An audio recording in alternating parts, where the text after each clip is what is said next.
La introducción del esófago y algunas malformaciones que pueden sufrir el esófago. Después vamos a hablar también de la acalasia, término que nos falta hablar. Histológicamente sabemos que el esófago tiene una mucosa, una submucosa, una pared muscular y una serosa, ¿verdad? Tiene una luz más o menos estrellada gracias a los pliegues que hay en el esófago. Tiene un músculo longitudinal externo y un circular interno que permite que el esófago cumpla lo que se llama peristaltismo, ¿verdad? Gracias a las fibras nerviosas internas.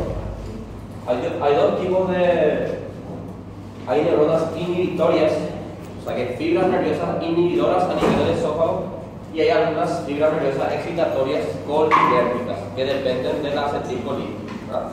Muy importante para el peristaltismo. En cuanto al esófago, en cuanto a su introducción,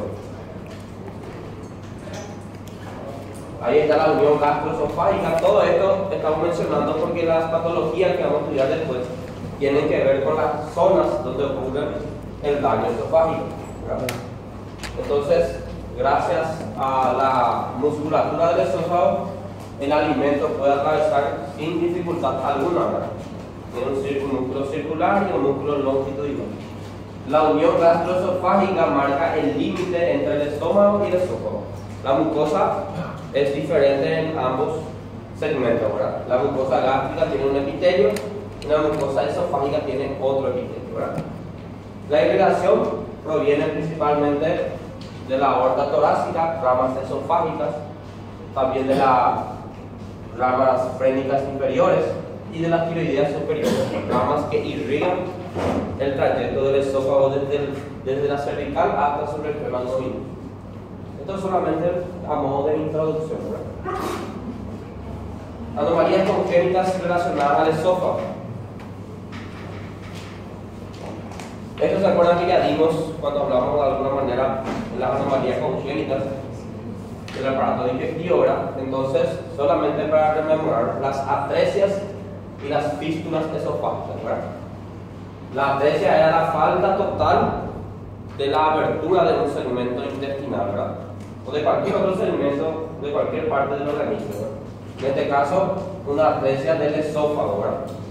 Hay una parte donde no tiene luz y la otra parte que queda desprovisto de la comunicación, ¿verdad?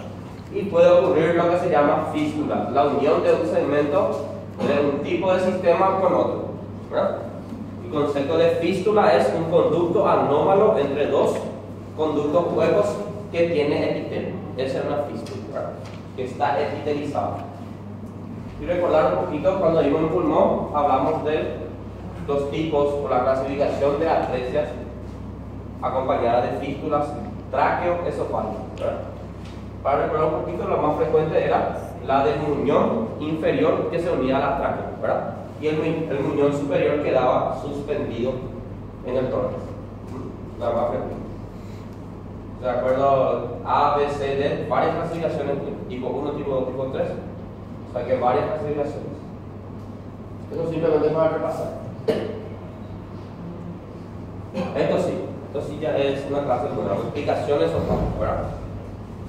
Serie de estructuras tubulares o quísticas que no se comunican con la luz esofágica.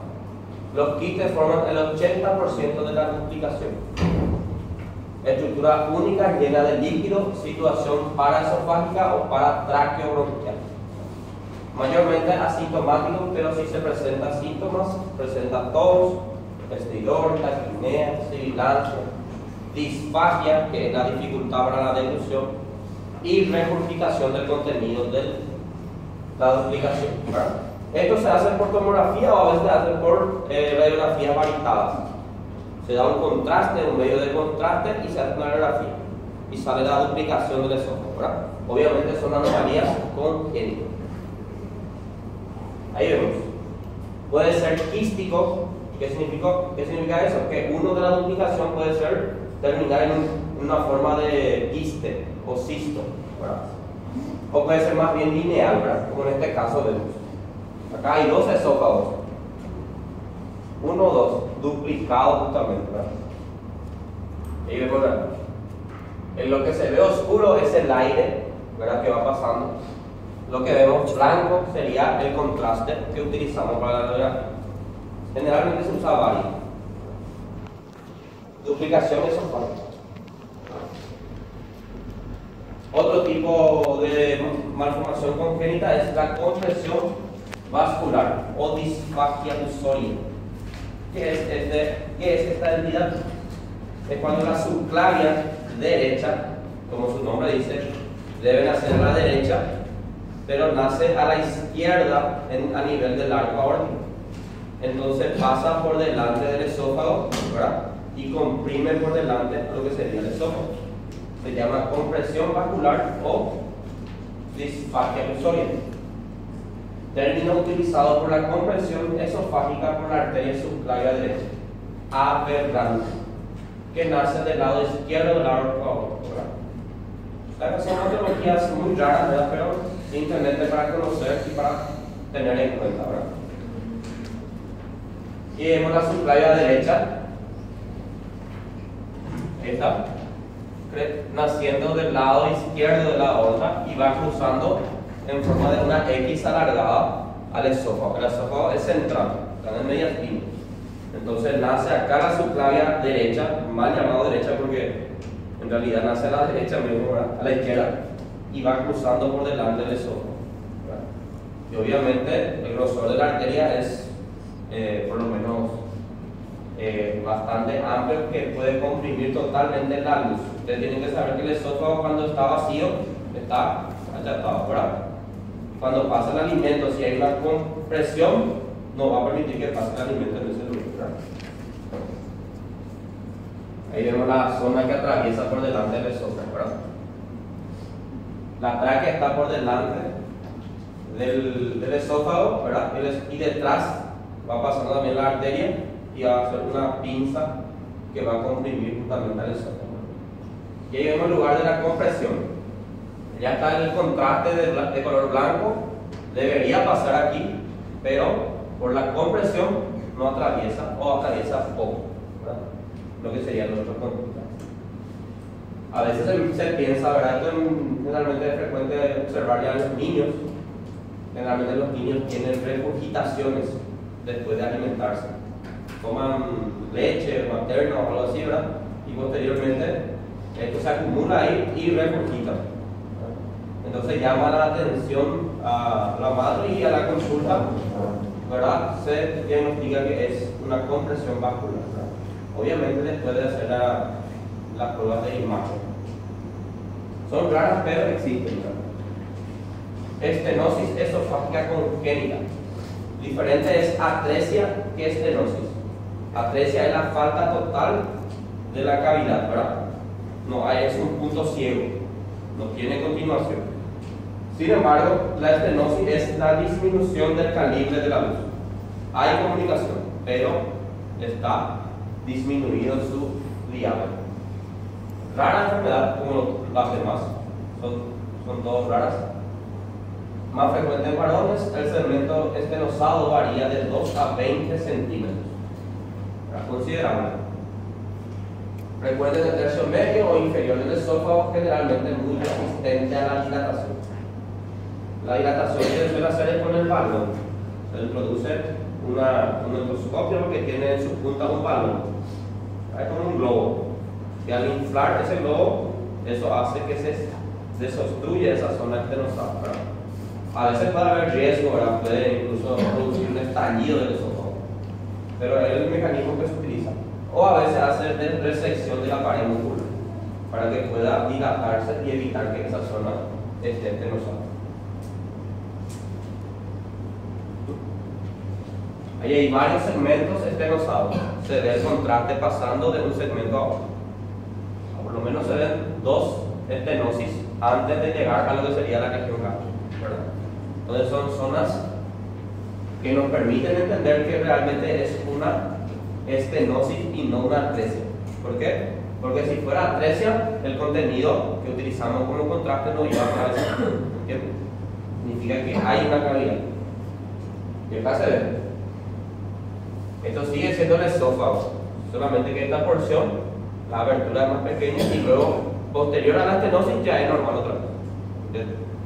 Entonces el alimento se estanca en esta zona y pasa lentamente. Ya vemos la imagen esquemática para la estenosis. Ectopía, otro concepto más bien concreto. Los tejidos ectópicos, restos del desarrollo embriológico, son frecuentes en el tubo digestivo. La localización más frecuente de la mucosa gástrica ectópica es el tercio superior del esófago. Imagínense la mucosa gástrica en un lugar donde no debería estar. Un pedacito de mucosa del estómago en el esófago. ¿Qué va a producir esa mucosa? Ácido. Y el epitelio escamoso del esófago no está especializado para soportar el ácido.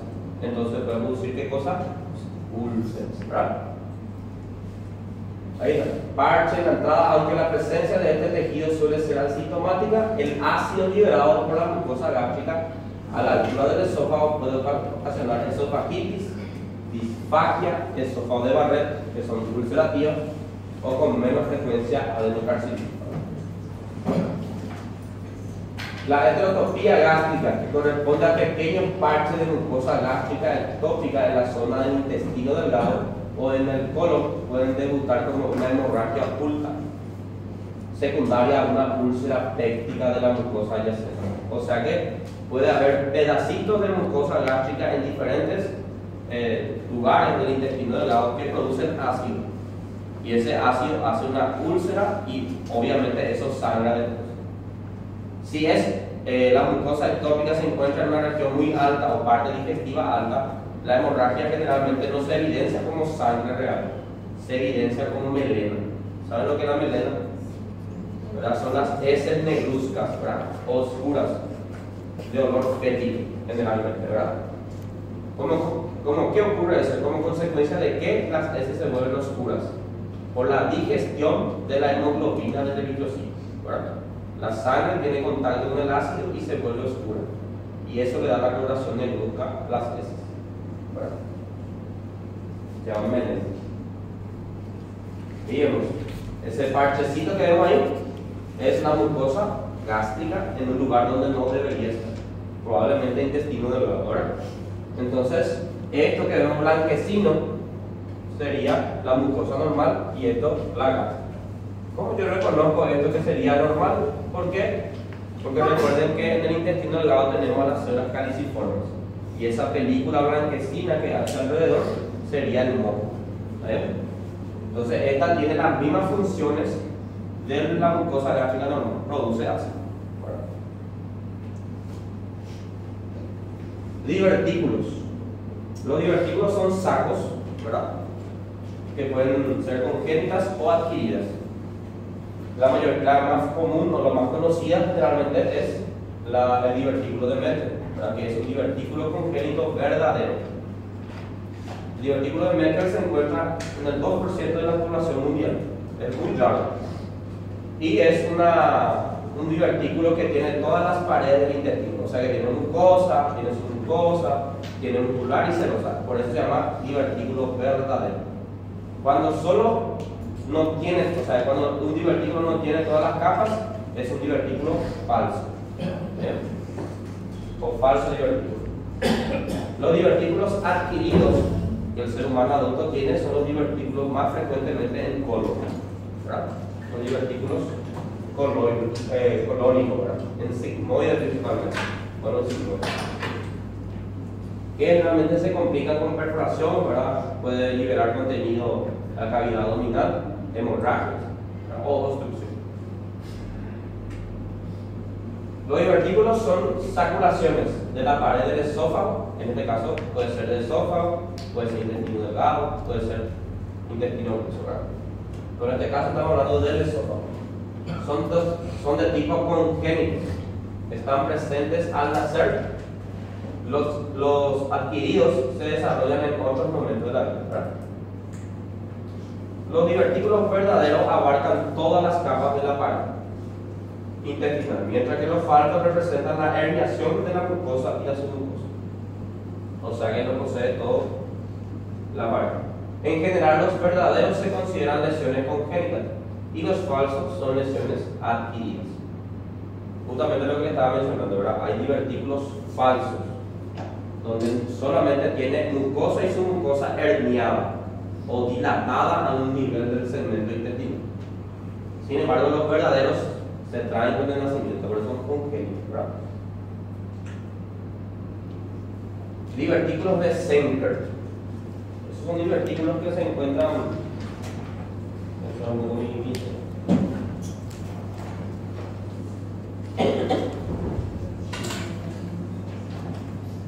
Bueno, nosotros tenemos el esófago y los divertículos de Zenker generalmente se ubican en el tercio superior del esófago. Son divertículos, ¿verdad?, que aparecen debajo del músculo constrictor inferior de la faringe. Es el músculo de la faringe, ¿verdad? Un músculo estriado esquelético, ¿verdad? Y debajo está el músculo bicotiroideo, generalmente como formando parte del triángulo de Killian, que es un triángulo anatómico.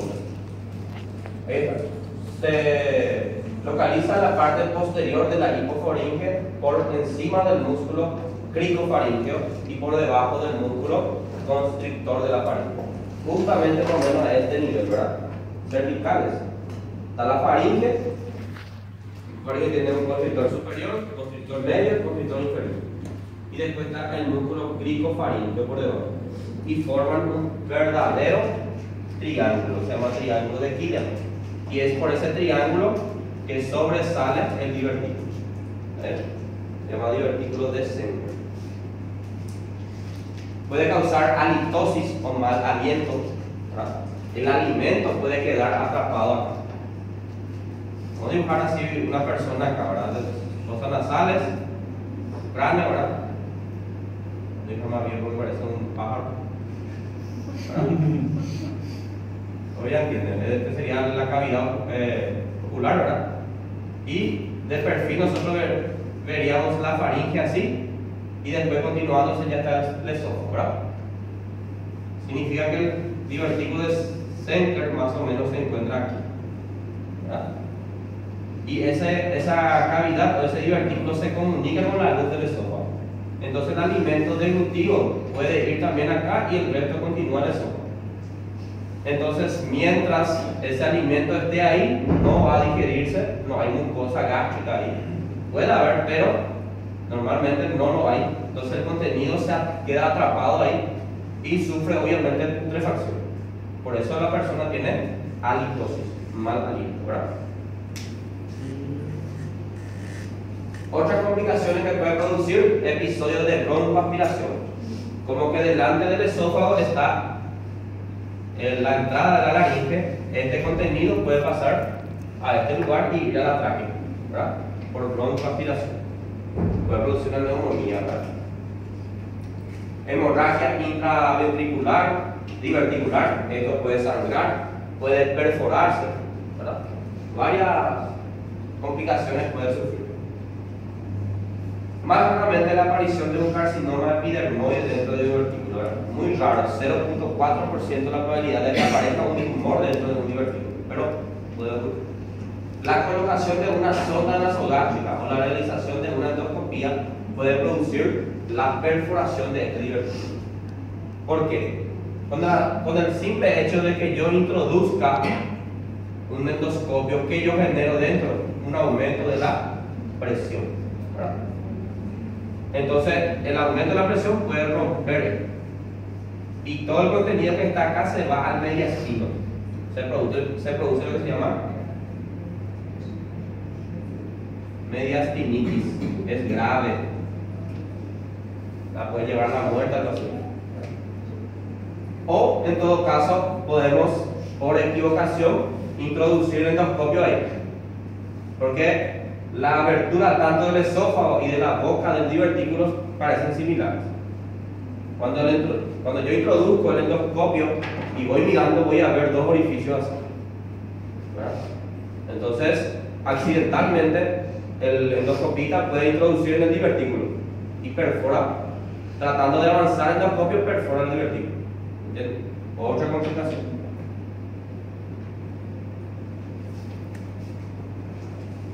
Y Ven que son orificios similares. ¿Verdad? Yo como endoscopista, ¿verdad? Tengo que usar la anatomía y entender por lo menos que la dirección del esófago es vertical, ¿verdad? Hacia el abdomen. Sin embargo, este que está hacia acá tiene una orientación medio oblicua. Entonces, el conducto que yo tengo que seguir es este, pero en un descuido, en un accidente, puede ocurrir, ¿verdad? Que el endoscopio vaya al divertículo y yo tratando de avanzar el endoscopio perforo, ¿verdad? O el simple hecho de introducir el endoscopio, eso aumenta la presión dentro del esófago y puede también perforar en una pared del divertículo debilitado. Ahí hacemos el vario, ¿verdad? Contrastamos como vario y hacemos la radiografía y se ve que queda acumulado, el contraste queda acumulado dentro del divertículo. Isso é um caso urgente de cirurgia? Já é um caso urgente de cirurgia? Generalmente da una sintomatología previa. ¿Cuándo se opera? Cuando los pacientes ya tienen complicaciones, ¿verdad? Puede ser una obstrucción, ¿verdad? O puede ser una perforación que lleve directamente a un paciente a una urgencia, ¿verdad? Son quirúrgicos justamente. Pero si detectamos esto en un paciente, ¿qué le vamos a indicar? Obviamente que vaya a cirugía, ¿verdad? Hay que retirar ese divertículo. Cualquier momento puede perforarse, ¿verdad? Pero no produce una sintomatología aguda, ¿verdad? Tiene una evolución. ¿Qué significa eso? Que al principio es simplemente así y con el tiempo va creciendo, ¿entiendes? Por la presión dentro del esófago. Va empujando las paredes, es como una hernia, ¿verdad? ¿Qué es la hernia? La hernia es la protrusión anómala, ¿verdad? De las vísceras, en este caso en el abdomen, de las vísceras por una zona debilitada de la pared, constituida anatómicamente, ¿verdad? Una facada no es una hernia, porque eso no es anatómico, ¿verdad? Por ejemplo, la zona más débil es generalmente la región inguinal, a nivel del anillo inguinal, o el cordón espermático. Son aberturas que tienen una simple membrana que cubre esa zona. La presión positiva del abdomen empuja y busca la debilidad. Por eso las hernias son más frecuentes en ese nivel. Y es la misma cosa. ¿Dónde encontró la debilidad? Encontró entre el músculo constrictor y el cricofaringe. Encontró una zona desprovista de músculo y donde solo había ligamentos y fascias. Entonces la presión positiva empujaba, ¿entiendes? Y se forma el divertículo. Hay divertículos también, ese era en el tercio superior. Senker es tercio superior. Hay divertículos en el tercio medio. Se puede producir por tracción o por pulsión. Ese es el concepto que tienen que saber. Tracción y pulsión.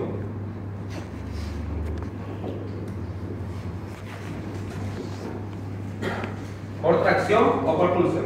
El más frecuente que se genera es por pulsión. ¿Qué es por pulsión? Por aumento de la presión dentro del esófago.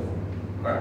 Cualquier mecanismo que aumente la presión dentro del esófago puede producir un divertículo, principalmente lo del medio. Y cuando hablamos de tracción, vamos a suponer que este sea el esófago, esto sea el esófago y delante de él esté la tráquea, ¿verdad? Con los bronquios, allá, así. Y acá generalmente encontramos ¿qué cosa? Ganglios linfáticos, ¿verdad? Generalmente los ganglios linfáticos, ya sean infecciones bacterianas, parasitarias, ¿verdad? Están afectados, como por ejemplo la tuberculosis. Si se afectan generalmente en una tuberculosis, también se afectan los ganglios, ¿verdad? Traqueobronquiales o biliares. Entonces, cuando inicia el proceso inflamatorio generado por la tuberculosis, ¿qué pasa con el ganglio linfático? Sufre la inflamación y va creciendo ese ganglio linfático y va adhiriéndose a lo que sería el esófago. Obviamente, después de la resolución de una inflamación que hay, ¿qué puede haber? ¿Inflamación de qué? Granuloma, pero después de la resolución, fibrosis. Entonces, lo que esto era una inflamación ahora se transformó en una fibrosis. ¿Y qué hace la fibrosis? Tracción. ¿Entienden? Entonces, este ganglio inflamado y la pared del esófago ahora están pegadas, fusionadas por la inflamación. Parece que son un mismo tejido. Entonces esto con el tiempo va a traccionar por la fibrosis que se entra. Entonces esto que está ahora así, por la tracción va a empezar a dilatarse y formar un divertículo. Obviamente por la fibrosis generada por un daño inflamatorio. Ese es por tracción.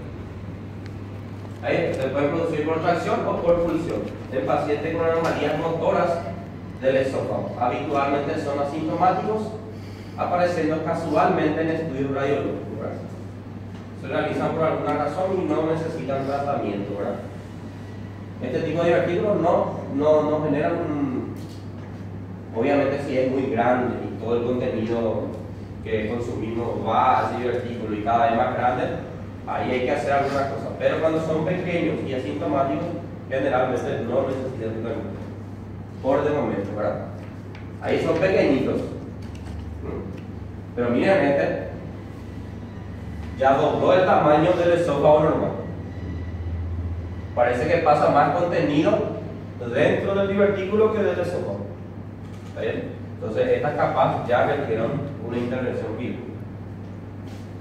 Divertículo.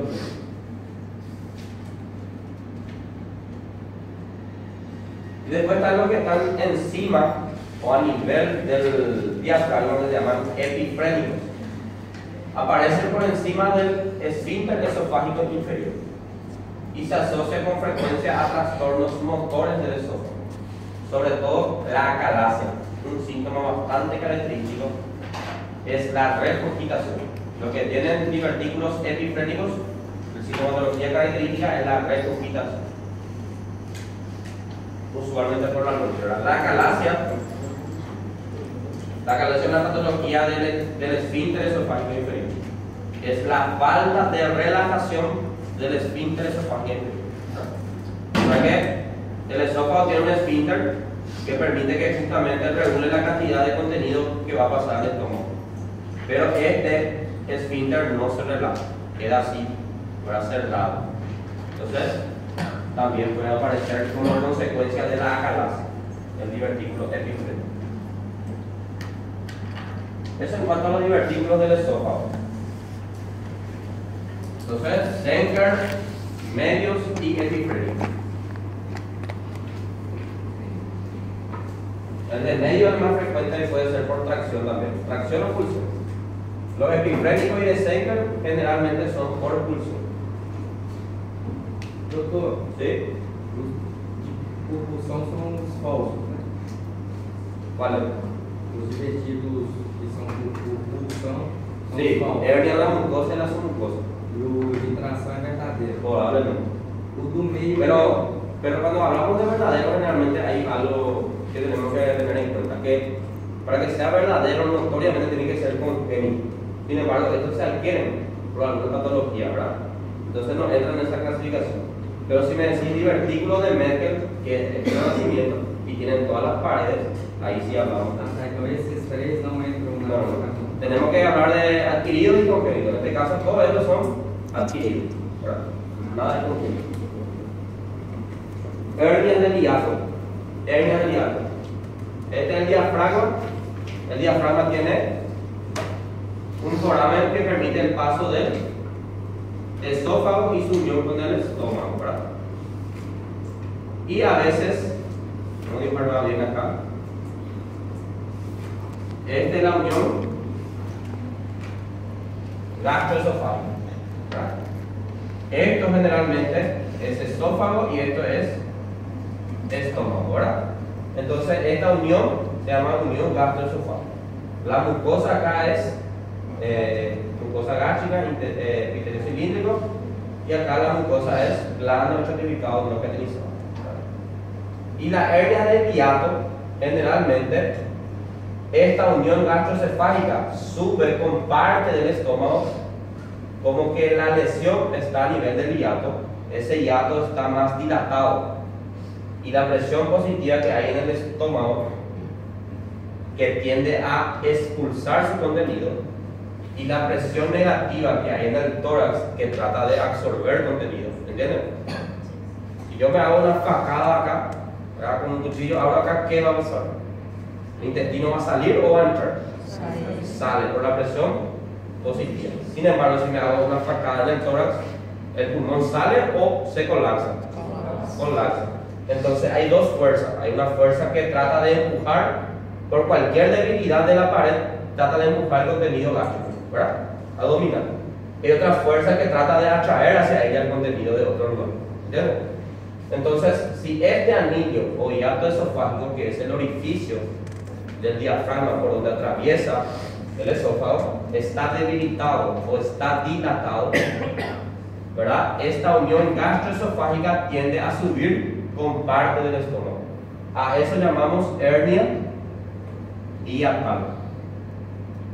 Y hay dos tipos: hernia de deslizamiento, cuando se desliza la unión gastroesofágica y parte del caries hacia el tórax, y la paraesofágica, donde el fundus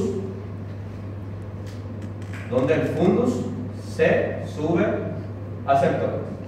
¿Me entiendes? Este es paraesofágica. Y la hernia hiatal por deslizamiento, la unión gastroesofágica y parte del caries suben arriba, ¿verdad? Y parte del estómago queda abajo, ¿verdad? Esta es la más grave, la paraesofágica. ¿Por qué? Porque el anillo es delgado, el fondo pasó, y ¿qué puede sufrir esta parte? Estrangulación, isquemia, ¿verdad? Puede necrosar la pared del estómago. Entonces es una urgencia quirúrgica. Esas son las hernias hiatales. Se operan generalmente por la paroscopía, ¿verdad? Muy frecuente de los cirujanos que diagnostican hernias frecuentemente, ¿verdad? Para hacer sus laparoscopías. La hernia de hiato es la herniación de un órgano abdominal, generalmente el estómago, a través del hiato esofágico. El diagnóstico se basa en estudios radiológicos contrastados, para que existen dos tipos: deslizamiento y paraesofágico. Ahí vemos los dos. Ahí está la unión gastroesofágica, allá se ve un poquito más rosa y la parte de abajo más rojo, más vermelho, ¿verdad? Y esa es la unión gastroesofágica. Y en la de tipo de deslizamiento, la unión gastroesofágica sube al tórax y parte del caries, ¿verdad?